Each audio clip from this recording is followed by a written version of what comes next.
तो कह रहा हूँ इतना लेट क्यों कर रहे हैं, आंख बंद करके तोड़ लेना चाहिए।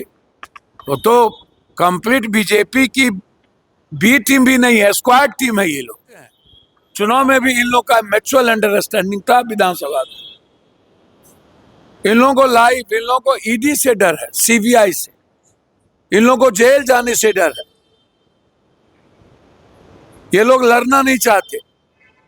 इन लोगों को 13 करोड़ और भारत के 175 करोड़ लोगों से कोई मतलब नहीं।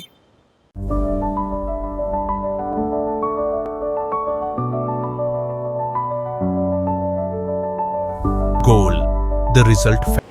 झारखंड में हुए राज्यसभा चुनाव में कांग्रेस को करारी शिकस्त का सामना करना पड़ा। प्रत्याशी ने वहां कांग्रेस प्रत्याशी को हराकर जीत हासिल की है। अब ऐसे में कांग्रेस की ओर से आरोप लगाया जा रहा है कि राजद के विधायकों ने निर्दलीय प्रत्याशी के पक्ष में वोट किया है। इसको लेकर अब राजद और कांग्रेस के बीच में तनातनी शुरू हो गई है। आरजेडी ने तो अपने ऑफिशियल हैंडल से पोस्ट किया कि जो बिहार के कांग्रेस के विधायक हैं, उन्होंने कहा था कि राजद के प्रत्याशी है, इसलिए आलाकमान के कोई आदेश नहीं आया था, हमने वोट नहीं दिया। अब ऐसे में पूर्णिया से सांसद पप्पू यादव ने तेजस्वी यादव पर जमकर निशाना साधा है। उन्होंने कहा है कि मोदी के सामने तेजस्वी यादव सरेंडर कर गए हैं। ईडी से इन लोगों को डर लगता है। लालू यादव और रामविलास ये लोग नहीं हैं, नए पीढ़ी के लोग ईडी से डर जा रहे हैं, इसलिए मोदी से ये लोग मुकाबला नहीं कर पाएंगे। क्या कुछ पूर्णिया से सांसद पप्पू यादव का कहना है, छोड़ जाते हैं आपको इस वीडियो के साथ। हमें तो आश्चर्य लगता है, सूप बाजे तो बाजे, चलनियों बाजे है। शीशे के घर में रह के पत्थर फेंकना और कांग्रेस को ही आंख दिखाना,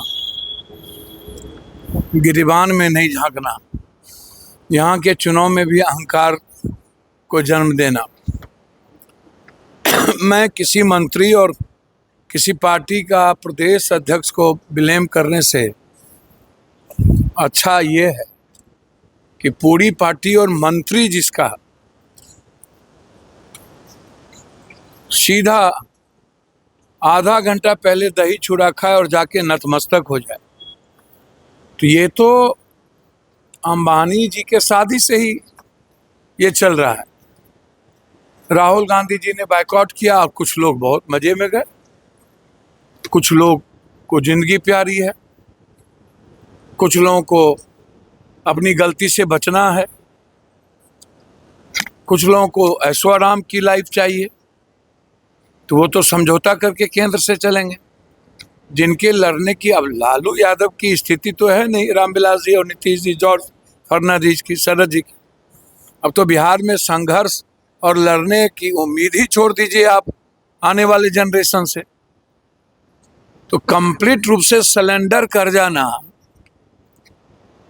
और पूरी तरीके से ये किसी एक कांग्रेस के प्रत्याशी का हार नहीं है, ये हिंदुस्तान के आत्मा परिवार है और इससे पूरे के पूरे डेमोक्रेसी पर असर पड़ेगा। आने वाले समय में इसी अंक गणित को लेकर के तो सबसे बड़ा सवाल है। ये जो ये तोड़ते जा रहे हैं कि मैं इसको तोड़ रहा हूँ करोड़ों, 100 करोड़ रुपया लेके, ये क्या है? ये यही है कि 27 में हमें लगता है कि ये राष्ट्रपति बन के पूरा एग्जीक्यूटिव पावर ये राष्ट्रपति भवन शिफ्ट कर देंगे और लोकसभा को ये बिल्कुल डिफॉर्म कर देंगे। जो मुझे लगता है ये 363 लोकसभा को लेकर के ये पूरी एग्जीक्यूटिव पावर राष्ट्रपति को देना चाहते हैं और खुद राष्ट्रपति बनना चाहते हैं।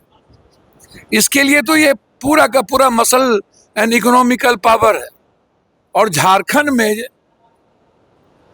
जो घटनाक्रम है वह आने वाला इतिहास कभी ऐसे लोगों को माफ नहीं करेगा जिसने पीठ में खुंजर भोंका है, जिसने कंप्लीट रूप से इंसानियत और समाज को कमजोर किया है, संविधान को कमजोर किया है, वह माफी के जोग नहीं है। कांग्रेस को निर्णय लेना चाहिए, झारखंड मुक्ति मोर्चा को निर्णय लेना चाहिए।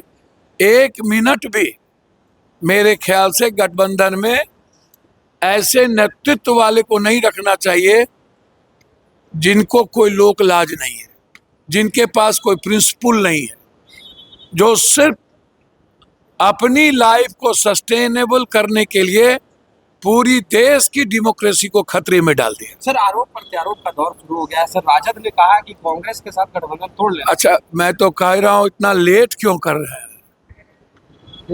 आंख बंद करके तोड़ लेना चाहिए। तो कंप्लीट बीजेपी की बी टीम भी नहीं है, स्क्वाड टीम है ये लोग।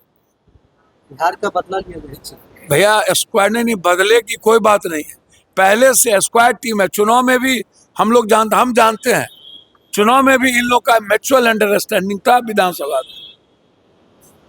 इन लोगों को इन लोगों को ईडी से डर है, सीबीआई से, इन लोगों को जेल जाने से डर है। ये लोग लड़ना नहीं चाहते। इन लोगों को 13 करोड़ और भारत के 175 करोड़ लोगों से कोई मतलब नहीं। इन लोगों को इंसानियत से मतलब नहीं, बस इन लोगों को अपना होनी चाहिए। एक दिल्ली में बैठा है जिसको कि सिर्फ सियासत की बात करता है, 24 घंटा इंडिया के लोगों की बात नहीं करता है, और एक क्षेत्रीय पार्टी है जो पूरे देश की डेमोक्रेसी को खत्म कर रहा है। सर,